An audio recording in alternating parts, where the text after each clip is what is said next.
Okay, we're just west of Deerfield Lake, and we're going through the old town of Rochford, and this is all that's left.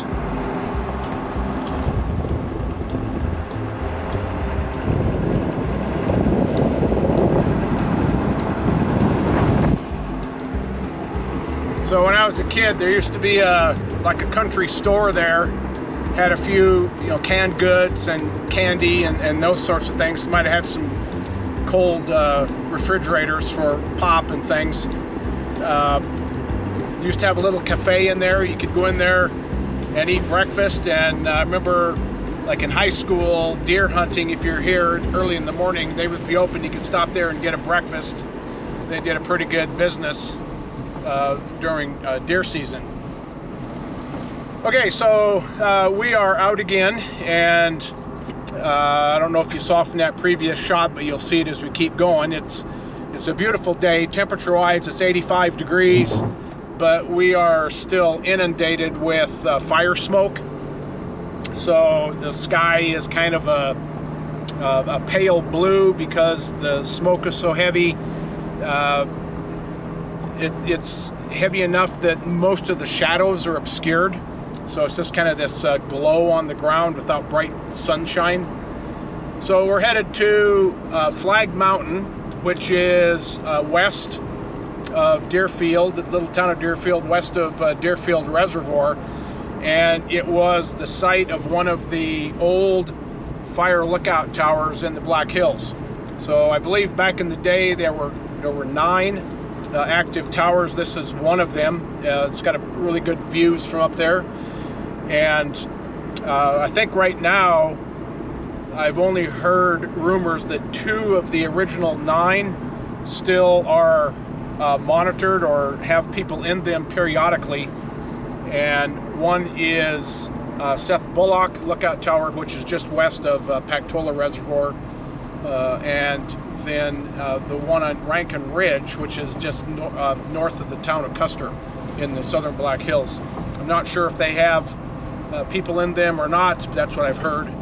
This one is quite interesting. It's old. There's no building up there, just a substructure of rock where the building was. So we're going to go exploring today. Why don't you come along with us?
Okay, we're up at Flag Mountain, and as you can see behind me, the outcrop up there, that's the Madison limestone. And so we are on the high carbonate plateau, which extends across the western part of the Black Hills.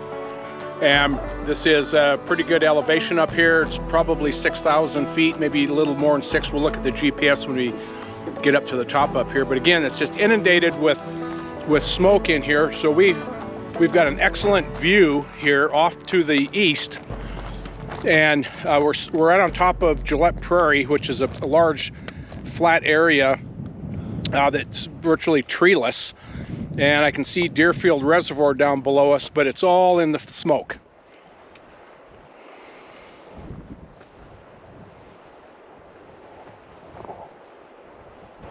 So I don't know how good you see, but of course the prairie down here showing up, you know, and then over to the ridge right over here, if you can see a little body of water, that's Deerfield Reservoir.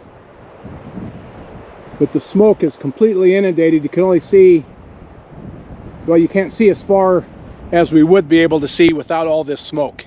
When we're up here, usually the view is really, really, really good. So let's take a walk up to the top here and see what it looks like.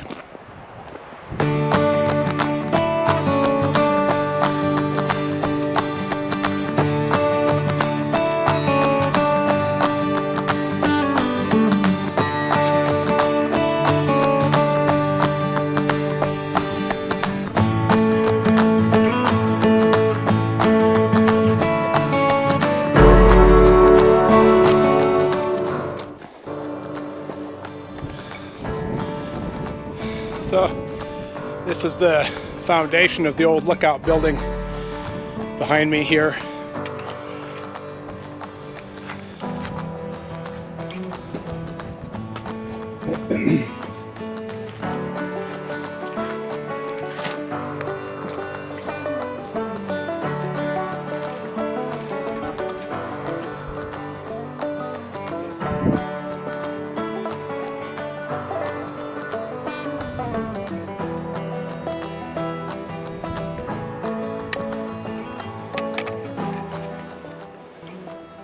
So we've got a good view of the Madison limestone, if you can see it through the fog here for all the smoke.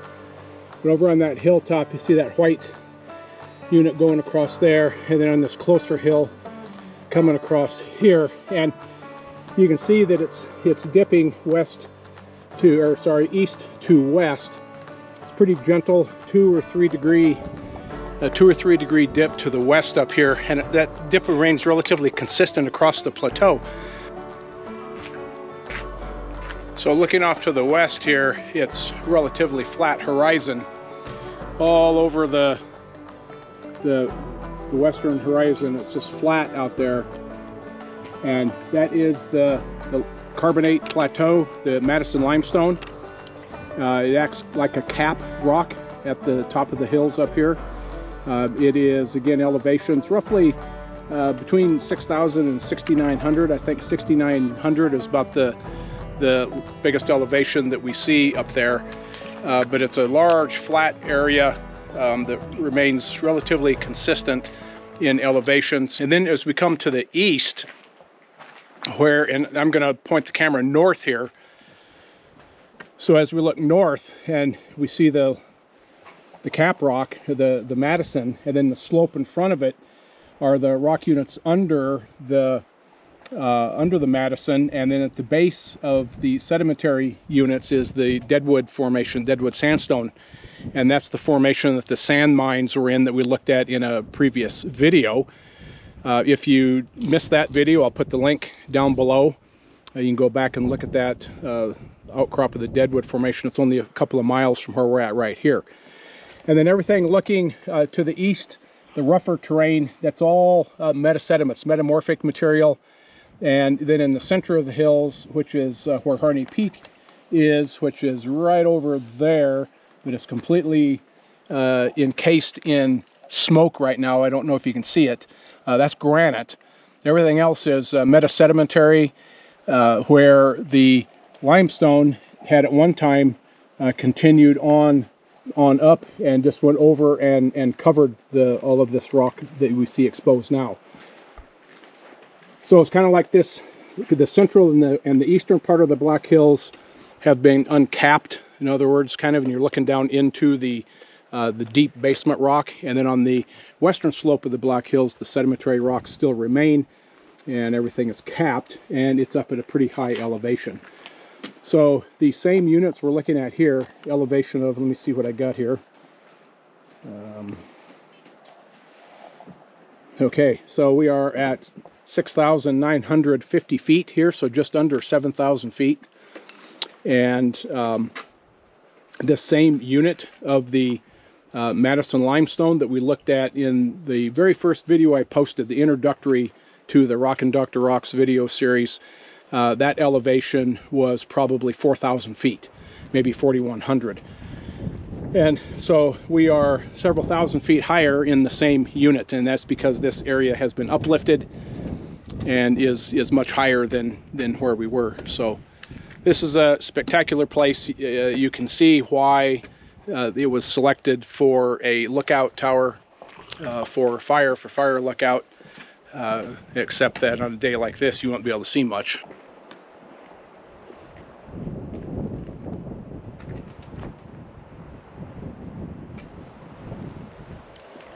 We'll walk down the ridge here and take a look at this limestone. Okay, this is the surface of the Madison up here, the Madison limestone, and it's full of fossils. You can see these circular pieces. Those are probably corals, and there's some look like longer pieces in here.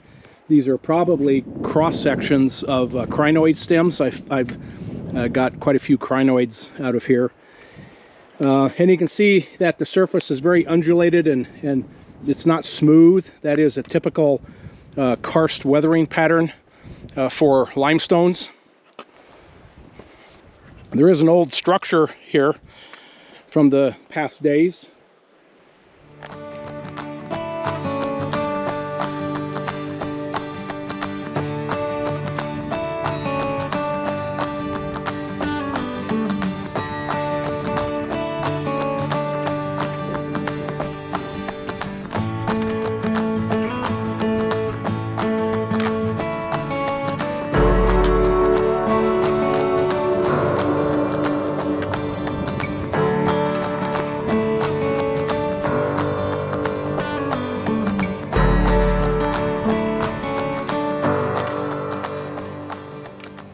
So all these rounded pieces and kind of longer linear pieces you see in here are probably some type of coral. In fact, there's even a cross section through the coral. You can see kind of the coral structure in it.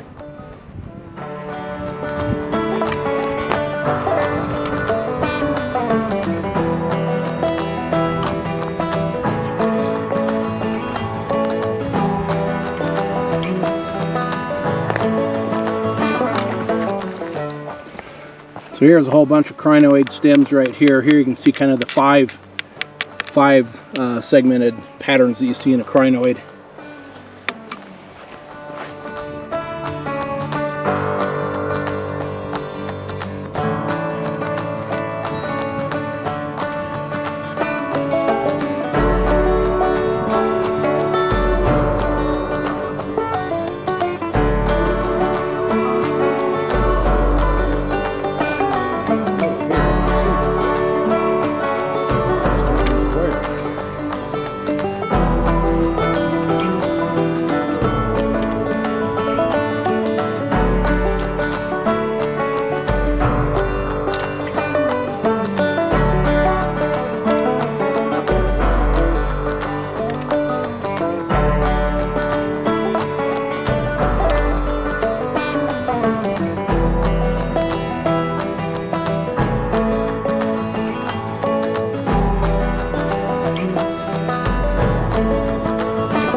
Okay, here's some cross bedding in here that you can see in these limestones periodically, probably from kind of limey mud, limey sand, and then gets swept around by the sea, and it kind of then forms cross beds, the same as you'd see in a sandstone. So I've seen that quite frequently in the Madison.